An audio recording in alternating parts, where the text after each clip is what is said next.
Hi friends, welcome to Human Design 101. This is a system that I discovered about 2.5 years ago, and it totally changed my life, how I live my life, how I understand myself, how I interact with other people, how I work out, how I eat.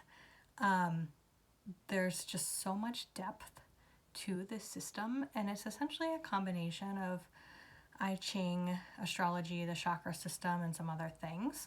But basically, what it shows you is your energy blueprint and how essentially you're built to utilize energy and to work and to flow with life. And sometimes people are living in their human design. Most of us aren't because we're subject to conditioning from society, from parents, and so we're not really living in our core essence or our authentic self. So it's really important to either learn your own human design chart or have someone else read it for you and kind of guide you through this process, because it's so important. And once you learn this information, you understand so much about yourself and about others, and it makes communication and relationships so much easier. There are 5 types of people in human design, and your type is a big part of who you are. The second thing that you'll learn is your strategy, and that's just generally how you utilize energy. And I'll explain these things in more detail using my own examples of myself, my own human design. And then is your authority, which is where you make your decision from, where your intuition actually lies, and how to tap into that. After that, you can look at, so there's 9 centers in human design. So the chakra system has 7. There's 2 more in human design. And depending on what is open and closed and how things are connected, not only determines your type, but determines where you have natural energy, natural skills, where you might struggle with things, where you can take on others' energy, etc. So that's really important. The other thing that I look at is the profile line. So that kind of shows you how to best utilize your energy. Sometimes gives you some information on your life path. What else do I look at? Your incarnation cross basically tells you your life purpose. And then I also look at, this is a little, so those first handful of things that I mentioned are basic things to learn, embody, and master.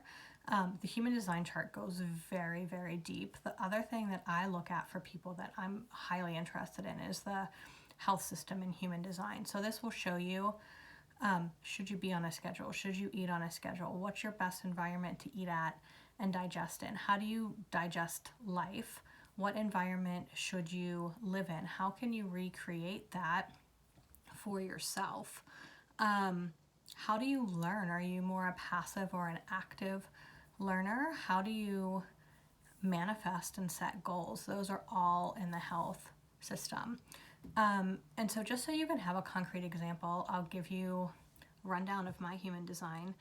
I am a projector, and that shocked me when I figured that out. And my mom definitely has my birth time. We have my birth certificate. There's no arguing that I'm a projector, but I had been living like a generator. So most people are generators or manifesting generators, and these are people with sacrals with a lot of energy and are kind of meant to be in this world where we're constantly doing, working, etc. Projectors are individuals that are more guides, kind of see the big picture and really don't have the innate energy to work 8 to 12 hours a day like we're expected to do in society. And so my whole life I was a workaholic. Even when I was in high school and college, I would work 2 jobs. Every job I ever had, I worked at least 40 hours. And eventually, in my mid-30s, I got to a point where I was burnt out.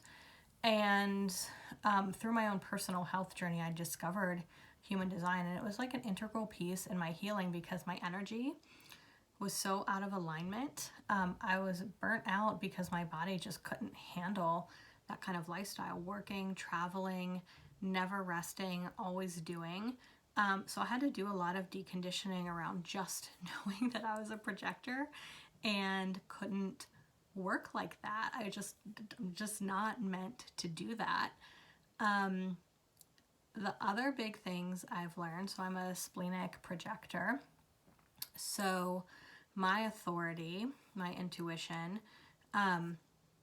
is splenic. So it's like these tiny little hits in the moment that kind of tell you what to do. And it's a very old, it's very primal, like intuition, and it's almost like it almost feels like a life and death thing. So if something's like a hell no, I'll feel it in my spleen. If it's a hell yes, I will. I've learned to tune into it. It's a little bit hard in the beginning. What else have I learned?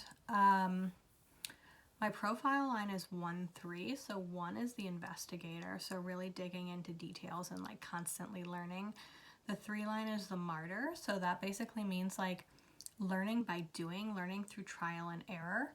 And then a big part of my incarnation cross, my life purpose, is to like go through things, teach people how to do them, but how to do them for themselves, like not to do things for them. And that's certainly what I'm doing now. I'm like showing people the health journey that I was on, how I learned a lot of this through genetics, through human design, through other metaphysical systems, and then showing people how to do it themselves, how to like give them the basics, but then show them how to embody it for themselves.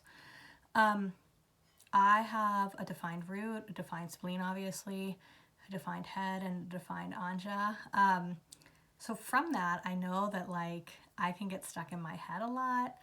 I need to burn off a lot of energy, so I work out every day or do Kundalini or walk or do something. And then my health system, I don't have to eat on a schedule. My environment for eating is low sound. My sense is touch.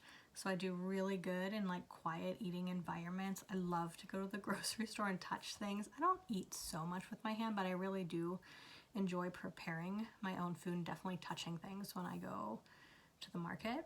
I do have to physically be on a schedule. And my physical environment is shores. So like being close to water is super important for me. I am an active learner, so I like focus very easily, can process information very easily. That ties into my defined head as well, and that's been very apparent my whole life. And then I'm a non-specific manifester, so I manifest passively. It's like not about making lists for me. It's more about tapping into a feeling, having a general idea of what I want. So when I do readings, people get all of that. I do have to split it up into 2 appointments because that basic information takes about an hour to 90 minutes to go through. The health system takes about an hour or so to go through. But then it's information that you can have and tune into and kind of see where you might be living that way or not, and then working on deconditioning. So deconditioning means like seeing where you've been conditioned, where you've been programmed to do the opposite of what your human design is. So like to go back to my own example, just being a projector, I was so conditioned to like work hard, play hard, constantly be doing, and I really had to decondition around that. And I actually had like a coach to help me with that because it's really hard for a lot of projectors. So I show people how to do that, and then you have this information, and then you can kind of see where your patterns and tendencies are, where you can lean into those things, and then you know where you can improve other things or go through the deconditioning process. And then you'll just kind of see how much more in flow your life becomes, how much better your health becomes, because quite frankly, a lot of health problems come from just being out of alignment from where and how we should be using our energy. And there's a lot of like stress causes a lot of things. So if you're not using your energy properly, your nervous system is going to be overloaded, which leads to stress. So that's the basics of human design, like why it's good to know for career, partnership, health, etc.